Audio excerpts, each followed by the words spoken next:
We're really happy to welcome Paromita Vohra back to Ann Arbor. I think this is her third visit here. She's a fellow traveler and good friends with many of us here on campus, and it's been a real delight to watch her career unfold and develop over the last 15 years or so. Not been an easy task because Paromita is incredibly prolific as a filmmaker. She seems to turn out an award-winning film at the pace of about one every year or year and a half. As a solo director, Paromita has made documentaries for PBS and for both Indian and international NGOs. But to me, the core of her work is in a series of really much more independent, quirky, and hard-to-ignore films that start maybe with Unlimited Girls, which was the first time she was here. She screened that film in 2002, which is a film on the changing currents of the feminist movement in India. And as she told me at the time, when she was asked to do a film on Indian feminism, she sort of said, "Shouldn't I just cut my head off and give it to you now?" But so instead of pissing everybody off, she created a structure that was very self-reflexive and sort of placed her own doubts and insecurities and opinions at the core of this film, and it was a huge hit. It's won several awards. She's also written several films that are kind of the staple of conferences and film festivals that have anything to do with urban South Asia, particularly with the metropolises of South Asia.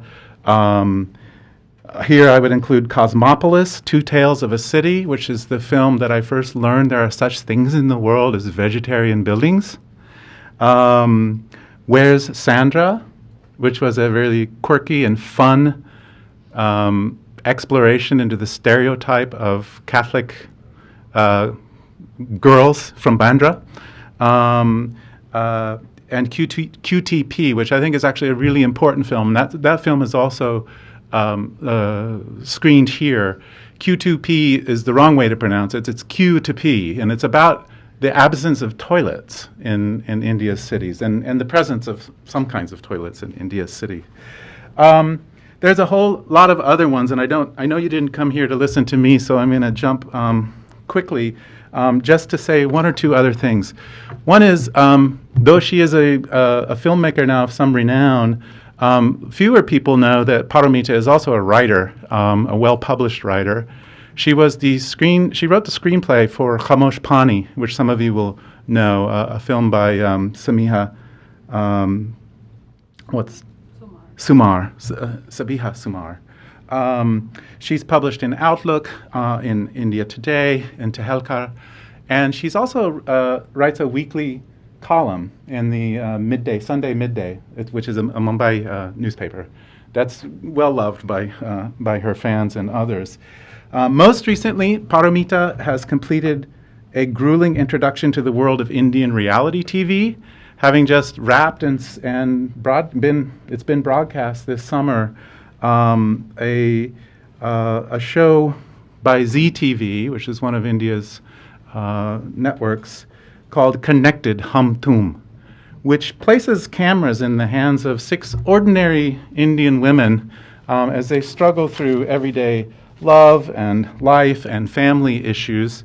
A seemingly mundane premise, if there ever was one for a film. But in some ways, this brings me to my final point. That seems like an almost ideal venue for Paromita's unique intelligence. Paro has a way of discovering the deepest and the most essential and the most urgent questions of our time, lurking in plain sight, in the folds of ordinary speech, half-baked arguments, unconsidered and offhand comments, and so forth. She tends to talk in a really interesting way, and I think you'll see that revealed in this film as well. For her, I believe that the substance of an argument takes place in what people say to one another and what they say past one another, and importantly, in what they say in front of a camera. So I don't want to suggest that she's just capturing, ambient speech out there. There's a whole lot of filmmaker talent in these works. It's only the most pompous people in her films who are actually allowed to speak long enough to hang themselves on their own petards. And by that I mean simply that there's also a kind of empathy and kindness to your view, which doesn't negate a strong point, nevertheless. So let me just introduce Paro, or ask Paromita to come up here, get us started on the film. It's a 90-minute film. Please check your cell phones at the door, and there will be question and answer afterwards. So.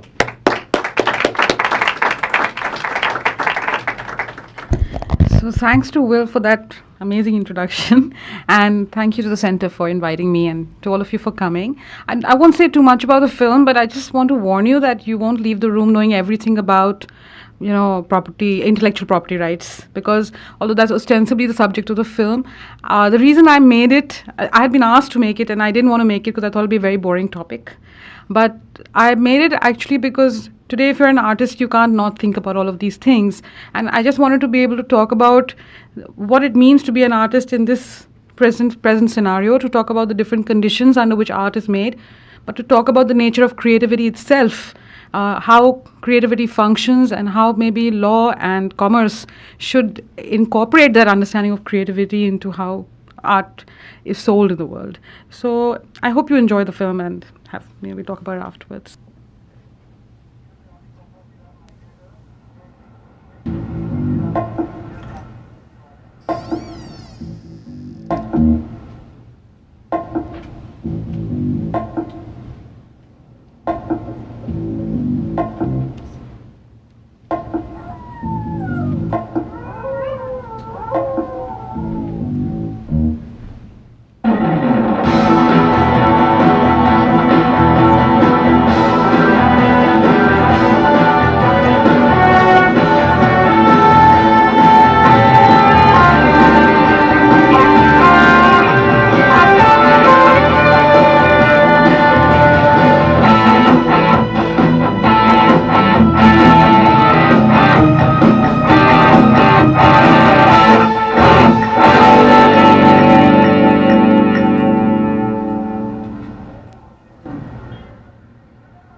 मेरा friend है Shadab JNU में, एक तो उसके पास भी चला जाता हूँ कलेक्शन के लिए, एक मेरे जाकिर नगर में फ्रेंड है, उनसे ले लेता हूँ। फिर अलीगढ़ में कुछ दोस्त हैं जैसे रजा है, यासर है, खावर है। तो मतलब एक पूरा ये कुछ नेटवर्क है। हाँ। सिर्फ लड़के हैं, लड़कियाँ भी हैं? लड़कियों का मुझे पता नहीं, उन लोगों को कोई शौक है भी कि नहीं। मेरी नॉलेज में ऐसी कोई भी लड़की नहीं है। अगर घर वालों ने शादी कर दी ऐसी लड़की के साथ जिसको ये चीज़ों से नफरत है, तो क्या करोगे? ये चीज़ बता दूंगा मैं। आपने अच्छा मुझे क्वेश्चन दे दिया।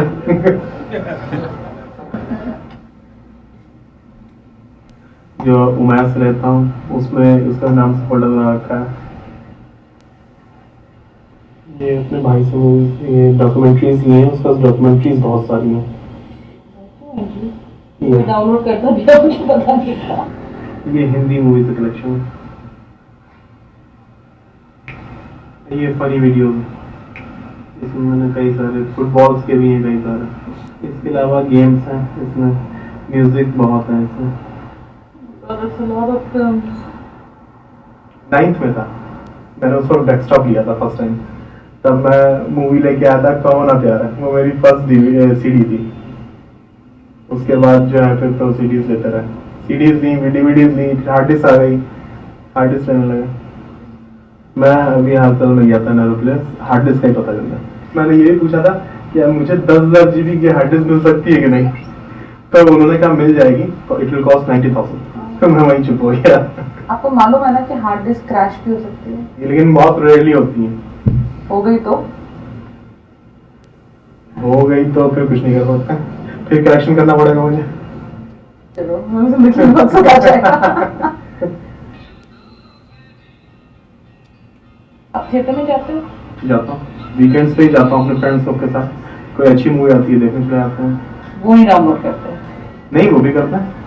तो सिनेमा भी जाते हैं और डाउनलोड भी करते हैं? लेकिन मैं पायरेटेड नहीं करता, पायरेटेड मैं देखता भी नहीं हूँ। जब वो बिट टॉरेंट, यूटॉरेंट पे उसका ओरिजिनल प्रिंट आया था, तो मैं वहीं से डाउनलोड करता हूँ। मेरा 700 का प्लान है, अनलिमिटेड डाउनलोडिंग है और 500 kbps स्पीड आती है। पर जो आप कर रहे हो वो इलीगल नहीं है? मुझे नहीं लगता इलीगल है। यू टॉरेंट पे जो मूवीज आ रही हैं वो इलीगल मुझे नहीं लगता होंगी, क्योंकि उसमें जब अच्छे प्रिंट मिल रहा है और वो फिर पहले वो मूवीज जा चुकी हैं थिएटर से। पर वो इलीगल है। अच्छा, ये चीज मुझे नहीं पता।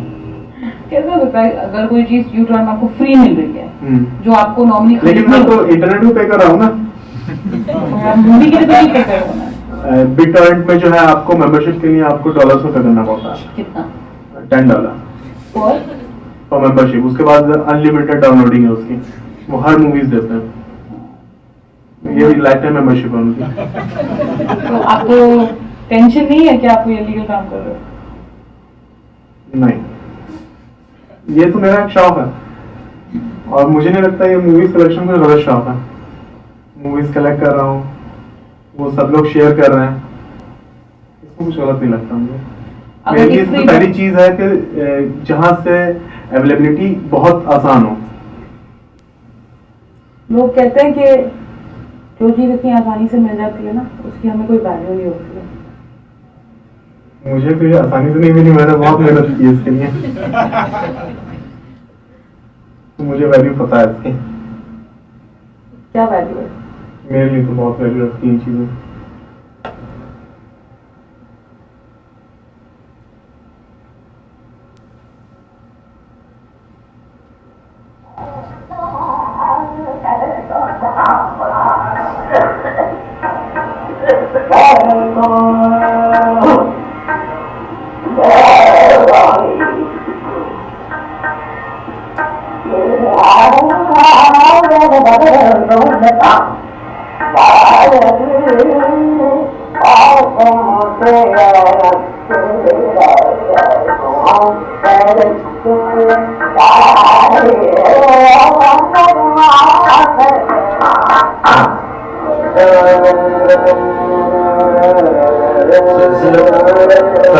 recording of CSAS.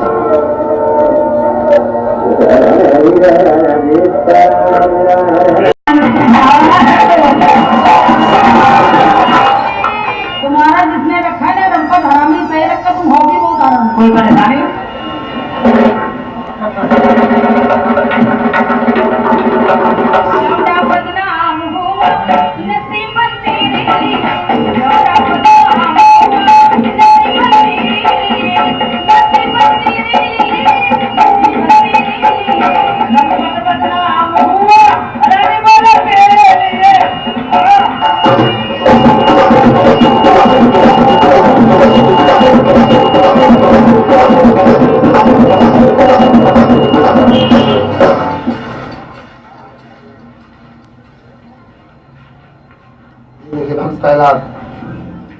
यह धरोहर उत्तर प्रदेश की है, नौटंकी।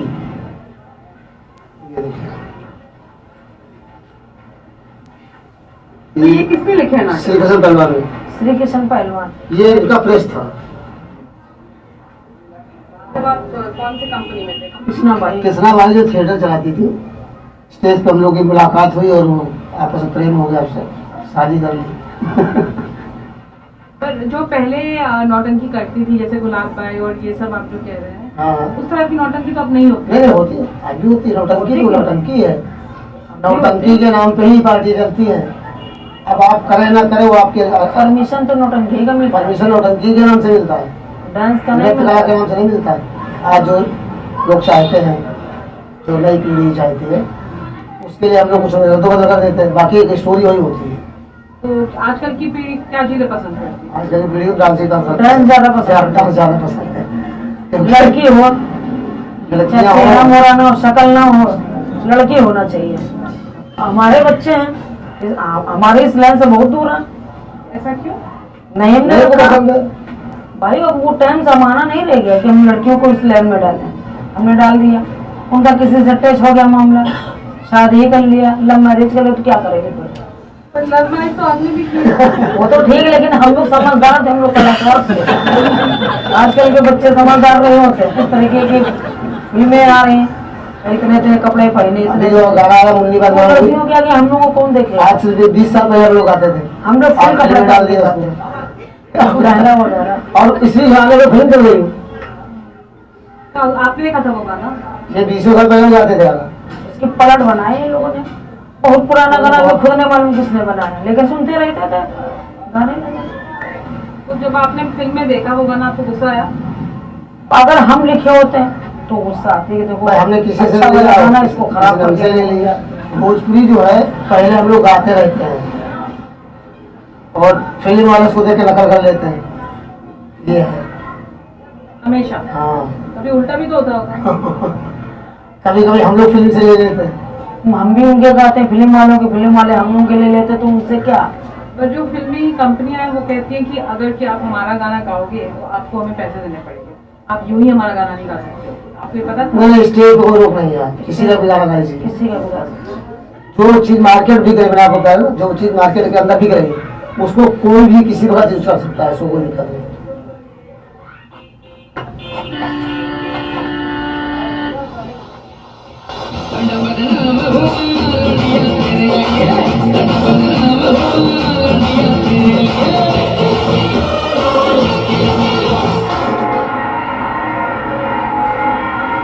The bazaar of the world is respectfully promiscuous. There is a shop for every kind of love, a song for every kind of lover. So who gave the monopoly to monogamy and made every other love a crime and painted every other market black? Who said there can be just one shop for songs? प्यार से चलना है तो चल, वरना उठा दे ले जाऊंगा। ये लड़का बदनाम हुआ हसीना तेरे लिए। जरूरत से ज्यादा उम्र है तुम्हारी, तो फिर इतने गुलफाम क्यों हो रहे हो? अरे जवानी में दिल को संभाला है तुमने, अजी बुढ़ापे में बदनाम क्यों हो रहे हो? अमीर बदनाम हुआ होती ना तेरे लिए, अमीर बदनाम हुआ होती ना तेरे लिए, अमीर बदनाम हुआ होती ना तेरे लिए, अमीर बदनाम हुआ होती ना तेरे लिए। Just for an index page where I try to update it every week mostly. It sourced the original songs from some vague place, I think on Napster. Back then it was Napster in 2000. I managed to download the original songs and also download the Indian version. There are enough songs that are inspired. R.D. Burman, S.D. Burman, O.P. Nair, Madan Mohan. Oh, but O.P. Nair used to blend it the Indian way. 56, 55. You know, I was in 9th class. We never had those, the only the bulb radio, that's all. And right balances between. Where do you believe that the right balance is in terms of intellectual property? What we should do about it? I mean, it's a very hard thing to answer in a simple way. I mean, obviously, because so much is evolving. And some of the whole aim of making the film was to try to think through and look at various ways in which people are doing it, right? And at the end of the film, there are people who are resorting, like patronage is still a model some people follow, barter is still a system some people follow. People have evolved so many different kind of market techniques to actually sustain themselves as artists. But I think like what Ram Sampath was saying, because he's the most commercial of the people, is this idea of a limited license. You know, copyright began, the term copyright was that you gave somebody else as a creator of work the right to copy your work. But it has now come to me, the word copyright was replaced with the idea of intellectual property rights, which is, it's an immovable thing. It's property which I can own completely, whole and soul. But that was not really, not really the concept of copyright wasn't for that to start with. So I think in some ways, the entire shift in technology is pushing us to reassess the idea of ownership of the arts and look at this other model which will allow artists to have some stake, as they're saying, in the marketing of it and to sell licenses for a limited period of time. And eventually it's going to require corporations also changing the way they function, which isn't going to be simple. Because especially with media, there's this concept of like evergreening. Just you continuously can profit from a piece of artistic, like any kind of artistic production. And perhaps that's not really a sustainable idea, because for art to exist itself, it needs to be a little freer. And as you can see, music is passed down, copied, altered, quoted, and becomes part of kind of ecosystem, right? So I think without the artist having some amount of say in what happens to the piece of art, it's not possible to have a fair balance. Because artists may decide that I don't mind you. Like, say, for me, I'm a documentary filmmaker. So sometimes I sell my DVDs for a lot of money to somebody who has a lot of money, or I may sell for very little, or I might give it away free. I kind of take a call on that. So I would like to be able to decide that I can actually sell my stuff the way I want to sell it, which is what pirates do, you know. Like the guy who's the piracy guy in the beginning of the film, he'll sell it cheaper near the station. He'll sell it more expensive near your house because the clientele is completely different. So that kind of a flexible market makes a lot of sense to me, I must say. I'll try. I think last night I was looking up this film on YouTube, and I think parts of this film are on YouTube. Trailer, yeah, a few things are on YouTube. And I was just wondering, how do you understand and negotiate the distribution of your own work on portals such as YouTube? So, like, you know, some of my films have been, like, somebody uploaded a couple of my films to YouTube without my knowing it. And when that happened, and obviously after this film, everybody asks this question, like, can we pirate your film? Can we upload the film to YouTube? So normally my feeling is that, you know, I would like it if people didn't do it, but I certainly won't want to prosecute someone who's done it. Like, if someone's done it, it's because they like the film enough to put it up. And if you speak to writers in India, they'll be like, I know I'm really successful when I see the guy at the traffic light selling a pirated copy of my book. So in a way, it's a kind of mixed feeling, because you also know that if it's on YouTube, you feel that if it's on YouTube, you may not sell as many copies. But statistically, that's apparently untrue. I mean, what people say is that the more you make your work available for free, the more it sells. So I think somehow artists have to, like, also put aside their anxiety about that and try that out. So, yeah. I mean, when I see it on YouTube, then I feel kind of excited, because I think, yeah, it's foolish to think that you're going to sell that many copies. You know, this argument that's made by corporations is that we are losing the sales that we would have made if there were no pirated copies out there. But they have no way of proving that people would have bought at the price that they're selling. Actually, people would not have. So maybe their sales are increasing because of piracy, but I don't know how we can prove that. I mean, what Lawrence Liang is saying, that in India there is today a market for world cinema. And in fact, the way that films are being made in Bollywood has changed, and a lot of the language of what is called world cinema is beginning to enter some Bollywood productions. So you're getting more crossover films, and then Bollywood films or Hindi films are being made with co-production that has money from here, from Europe, wherever. So you could argue that there's been a kind of renaissance of mainstream Indian cinema and an international awareness of Indian cinema because of the piracy business of selling pirated DVDs.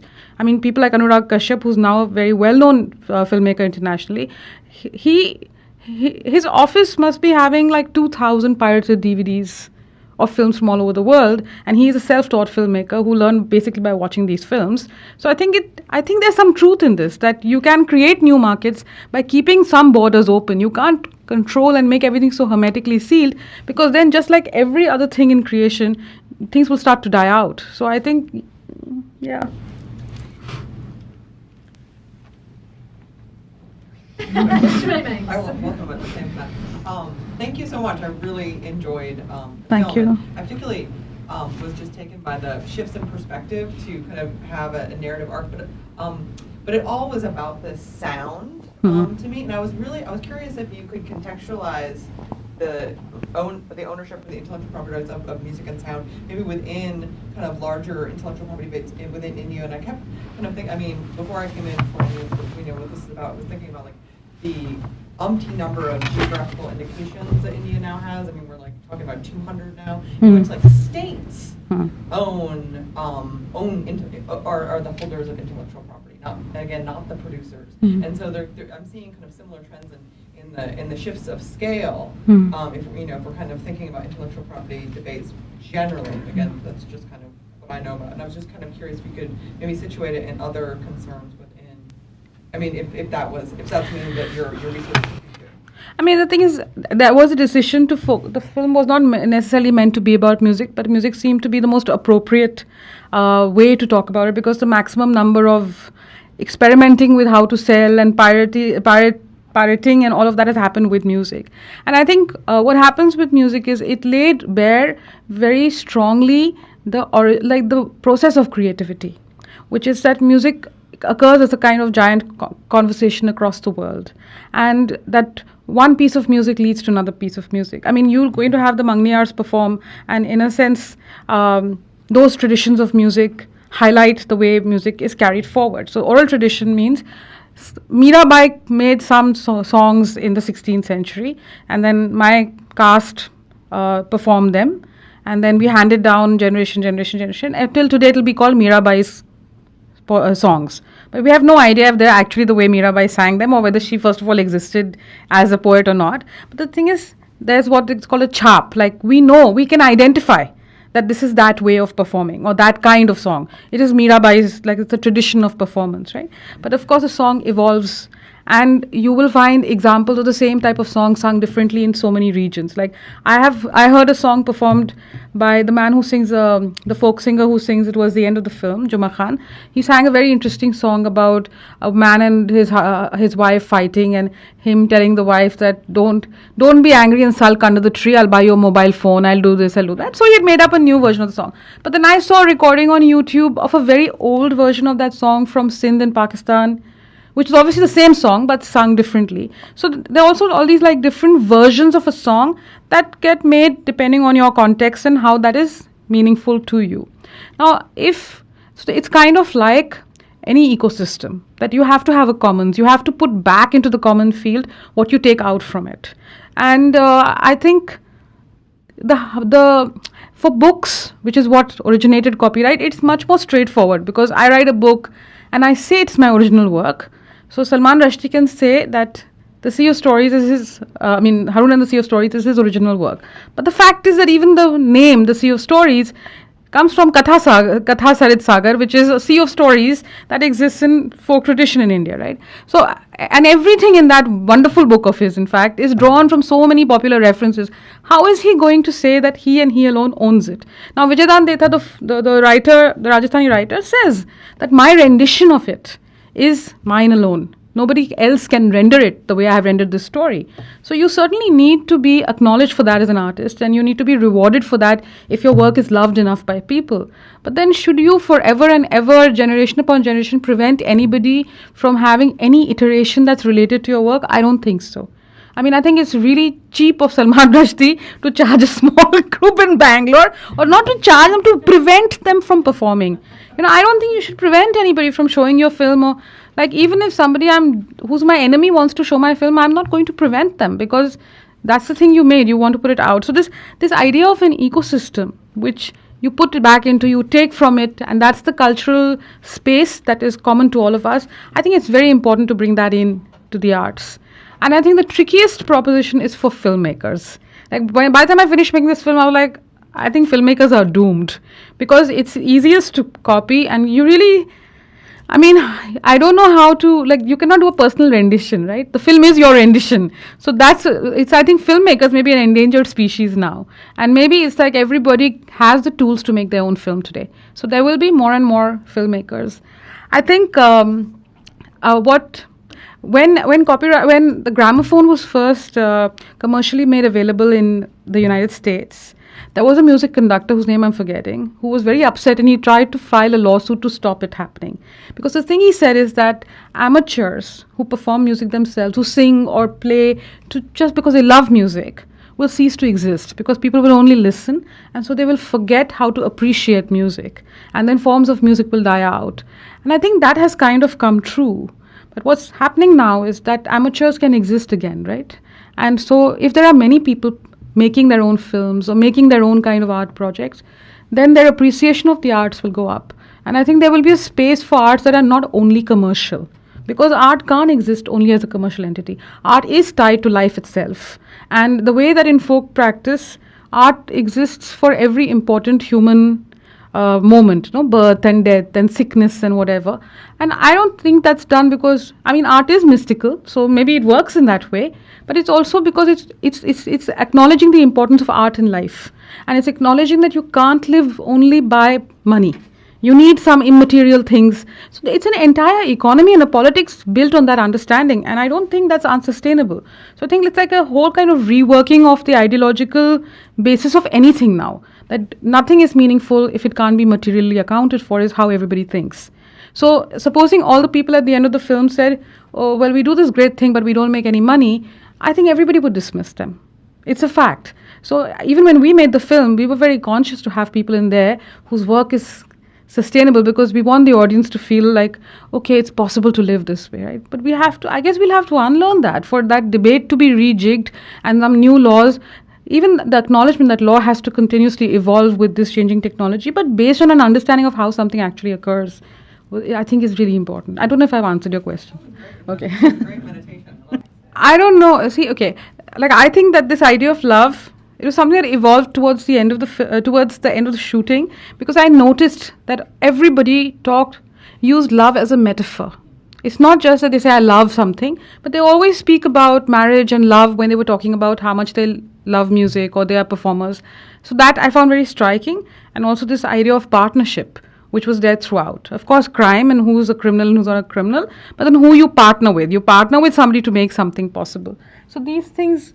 Now, I think like I also liked very much what Lawrence says in the middle about capitalism is not pro-market, it's actually anti-market. I agree with that. So I think what happens, say, with documentary films in India, is that they have existed in this informal market, which is somebody funds you, you kind of earn a living, not exactly from that work, but from something else. Meanwhile, you keep making these films and showing them. And today, there are distributors. That means you've evolved a market, a small market, whereby films can be sold. I don't know, I mean, you'll have to ask Magic Lantern how it's profitable, but I think they work in a non-profit, profit model combined somehow, right? Which is, I think, again, it's like a hybrid market idea, which is also what happens for documentaries. I think people are hungry to see other things and other stories. Now there's a kind of segmentation of the market that's occurring, even with television, because everything is digitized. So numbers will now be known not in a gross kind of way, but much more precisely. So I think that segmentation of the market and finding your audience, which is something every artist needs to do. You can't just say I'm an artist, so everybody has to like me. You have to find your audience somehow. So maybe documentary filmmakers in that way were like an analog version of what digital technology will do, that we just went from place to place physically with our films and showed them to people and said, please see my film, I won't charge you any money. And, slowly people began to like those films and are willing to buy them. So I guess, yeah, somehow it's analogous in that way. Yeah. But I don't know if documentaries can be, I don't know if they can be hugely profitable in that way. I think every now and then there will be a documentary that will be hugely profitable. But I think we also have to accept that certain art forms are don't have that same commercial viability. Does that mean they shouldn't exist? I don't think so. But we can't pretend that everything has the same viability, because audiences have extremely different levels of interest, exposure, and understanding, and all of those things. Yeah. So the research process I follow is like a kind of like, it's not the traditional thing of first you read everything, you find out everything that's out there, then you go out there, So I don't follow that very exactly, because I think there's a big danger of then trying to faithfully illustrate what's already in existence rather than evolving an understanding of your own. So it's a little bit backwards that I start looking for things that seem to be connected to the central ideas of the topic. So I began to really ask a lot of people, do you know anybody who's doing this kind of work? You always know that there are a lot of people who download like crazy. Like, I'm not really part of that culture, but I know that there are people who the whole night they're downloading movies and they're like very obsessed. Like at the Indian Institute of Technology, there are entire groups devoted to this business of downloading movies, right? So some of it is you start ask people, you start talking to people, and you start developing an understanding of how this is functioning in life, in a sense. So usually after having found a few people who I think are interesting, who are going to tell me something about this that I don't already know, then I start reading the stuff that's already there, so that I can use what I'm reading to illuminate what I found, rather than use what I found to illustrate what I've read, which I think can happen very easily. So that's the process that I follow for myself. How did we find the people? So some people we found really just by, it's a lot of word of mouth type of research. Like Do you know anybody who's working with classical music? Do you know anybody who downloads a lot, archives a lot? You talk to a lot of people, people start telling you things, and then it's very unstructured. You sort of find people just by continuously talking and boring other people with whatever you're working on right now. Obviously, you meet a lot more people than you end up interviewing in the film, which also happened. There was the hardest person to interview, the hardest people for me to find, like Rajiv Dalal, the guy from the Motion Pictures Association. He just would not agree to the interview for very, very long, right? And he was the last person we interviewed in the film, but the film was almost complete. So he was the hardest to get. It was actually the people within the system who should not have a problem being interviewed, who are very cagey about being interviewed, because they know that they know how fascist they are being. They have a full understanding of it. And I must say one thing I have to hand to Rajiv Dalal, that when we finished the interview, he knew he had kind of screwed himself with the kind of things, because the whole press in India is so pro-corporate that nobody ever asks you a hard question. So he thought that if somebody's going to interview me, it's going to be pretty easy, right? She'll ask me a few things and I'll answer them, and it's just a formality almost. So that when there was an actual interview in which he was being countered, he was very sporting about it, because he never stopped the interview. He did the interview till the end. He actually said, if you need anything else, let me know. But he was quickly bringing it to a close when he realized that things were getting tough for him, right? So and then he said, I think I haven't had anybody interview me so well in India since I've been working in this job. So I was pretty impressed by that. But he was hard to find. I could not interview, I wanted to interview Vishal Bharadwaj, whose song is quoting Bolero. I don't think he has copied Bolero. I think that artists do these interesting things, some of them, where they put a little quote. And that's the practice you also saw in Renaissance poetry, where if you were drawing on a Latin poem or a French poem, then you would quote a bit of it and then you would build on it. And you see that also in Urdu poetry. So I think artists acknowledge that another piece of art inspires them to make something. And Vishal has done that by kind of putting a Bolero-like tune in the beginning to say this is what I'm building on, and then built a very beautiful song from it. But I couldn't actually, talking to Bollywood people was the hardest. So even people, one guy was fighting a lawsuit over some song that from his film that was being used in another film, and he was in the right, though he lost the case, but he just would not meet me, So mostly there were some people who were cagey because nobody knows what are the rights and wrongs of this. But in the end, I guess it's okay. It doesn't matter. I mean, I hope that the film doesn't rely on certain people only. There should be a conversation that evolves from everyone you meet that will hopefully satisfy something in us. Hey, Vohra. I had a quick question, actually two questions. One which is maybe perhaps kind of quick, but one which will ask you to reflect more broadly on documentary filmmaking. So the first question is, you said you didn't want to make this film. Mm-hmm. So I'm kind of curious, who wanted you to make it and why, right? And did you, and how much did your own exploration kind of end up fulfilling whatever the desires were of the producer? Asked you of the producer. The second question is actually a much broader question about Indian documentary filmmaking and international curation and the rise of Asian cinema and festivals of Asian film. If you could just reflect very briefly on where you see Indian documentary filmmaking in a broader international arena and in a sense the politics of it. Okay, that's the big question. I try to answer them quickly. So the Magic Lantern Foundation asked me to make the film, and they wanted to make it because they were doing some kind of a project on IPR, and IPR is copyleft is a fashionable politics, frankly speaking. So that's also one of the reasons I didn't want to do the film, because I don't actually agree with a lot of the copyleft stuff that's doing the rounds with respect to the arts. I agree in a lot of the software kind of things. So I decided though after a while to make the film, because I was doing research on a film about music in Punjab. Now Punjab has a huge music scene. Anybody who owns some land will sell an acre of land and produce their own album, or their uncle in Canada will give them some money and then they'll produce an album. And movies are not big in Punjab. Movies, Bollywood or Punjabi movies are not the main popular culture in Punjab, but music is.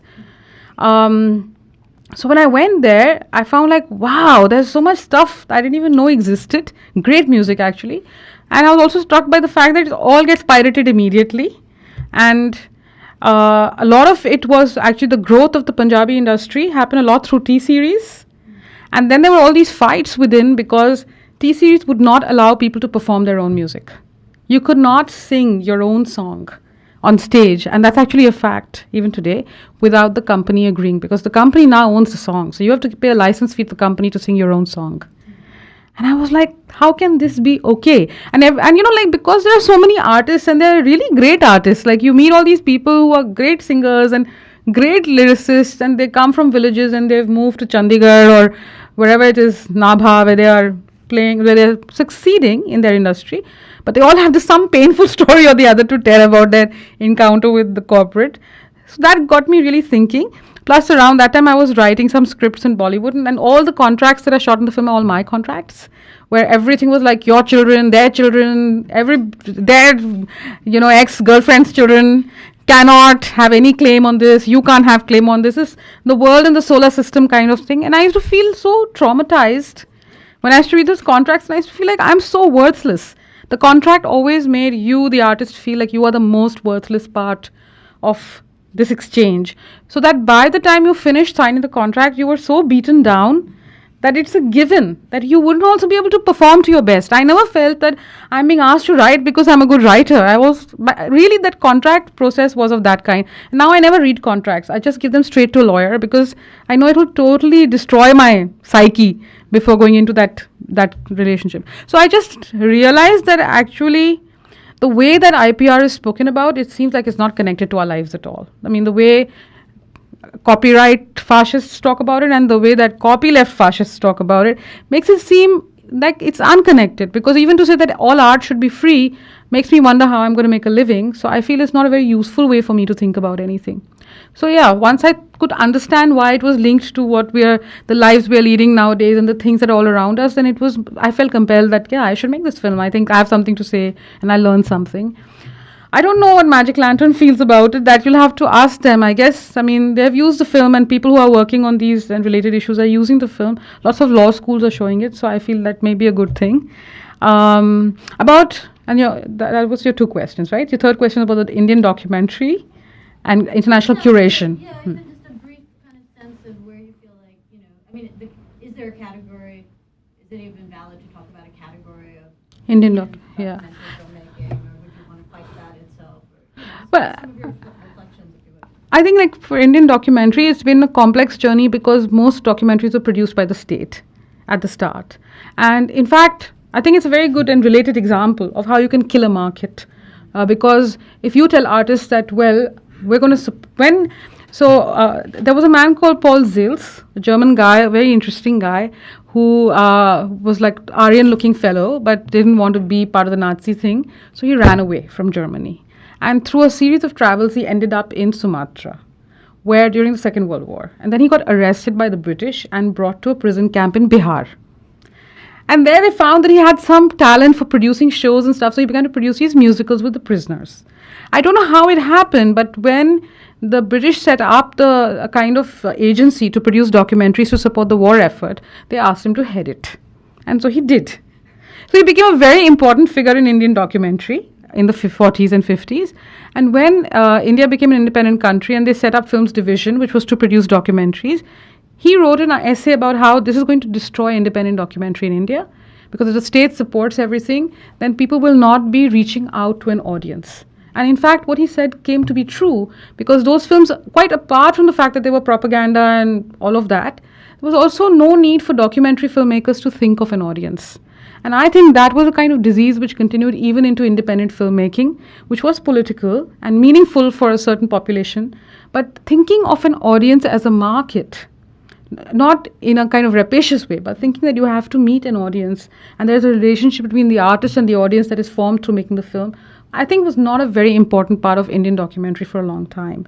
Which, of course, when the entire political structure which supported that kind of political filmmaking fell apart post-liberalization, so say my generation of filmmakers, we had to create an audience from scratch. So we had to make films which connect to life as it is around us in order for people to come and see the film and feel that it's related to their lives. And that meant also that we had to do it in a voice and an idiom which was meaningful to Indians, right? The idiom that had been used in films was very much drawn from this Griersonian tradition of documentary filmmaking. So anyway, I don't want to bore people with the whole history of international documentary.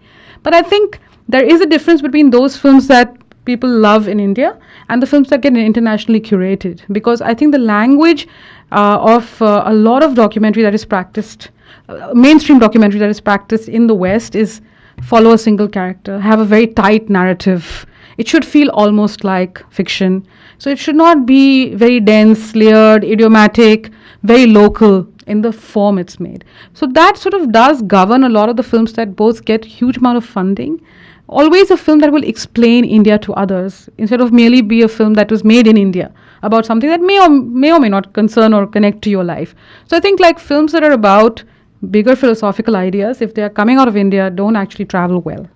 But if it's a film that is about some Indian thing, and it may be a very good film, but if it's explaining India in a sense, then I think those films do travel well, and they have to be in this very like cleaned up, culturally cleaned up a bit, made much more digestible, so simplified narratives. And we all know life's narratives are not that simple, and God knows India is not at all that simple in the many layers of relationships that occur in any society, any transactions that occur. So I think, yeah, there is that struggle between having to create a market in India so that you can make films more of the kind that feel more Indian. I think there is some such a thing as an Indian documentary, which is still kind of being formulated.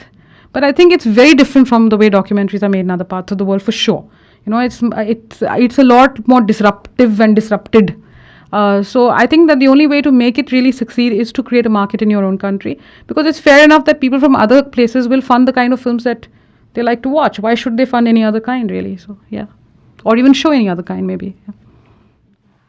I think in the interest of people who are still on the clock and need to get home, Yeah. we should close here with a thank you. Thank you very much. Thank you very much.